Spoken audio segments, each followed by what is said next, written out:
16 ఏళ్లకే పని చేస్తున్నప్పుడు, 16 ఏళ్లకే tax pay చేస్తున్నప్పుడు ఎందుకు 16 ఏళ్లకే ఓటు వేయకూడదు? ఈ వాదనతోటే యూకే పార్లమెంట్ ఈ అంశంపై చర్చించబోతోందట. ఆల్రెడీ యూకే నుంచి అధికార బదలాయింపు జరిగిన స్కాట్లాండ్ అండ్ వేల్స్లో అనేక సందర్భాల్లో అక్కడ యువతకి 16 ఏళ్లకే ఓటు వేసే అవకాశాన్ని కల్పిస్తుందట. అలానే యూరోపియన్ యూనియన్లోని సభ్య దేశాలైన జర్మనీ, బెల్జియం, ఆస్ట్రియా, మాల్టాల్లో 16 ఏళ్లకే ఓటు వేసే అవకాశాన్ని అక్కడి ప్రభుత్వాలు కల్పిస్తున్నాయి. మరి అలాంటప్పుడు యూకే వ్యాప్తంగా ఎందుకు 16 ఏళ్లకే ఓటు హక్కు వినియోగించుకునే అవకాశాన్ని మన యువతకు ఇవ్వకూడదు అని పార్లమెంట్లో ఇప్పుడు చర్చ చేయబోతున్నారు. కానీ సమస్య ఎక్కడొచ్చిందంటే UK prime minister Keir Starmer తాను అధికారంలోకి రావడానికి ముందు తన ఎన్నికల వాగ్దానంలో ఈ 16 ఏళ్లకే ఓటు హక్కు అనే అంశాన్ని చేర్చారు.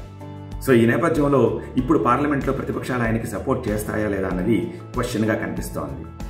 ఆ విషయాన్ని అటుంచితే ఈ 16 ఏళ్లకే ఓటు హక్కు అన్నది మన దేశంలో తీసుకొస్తే right you comment and share it please.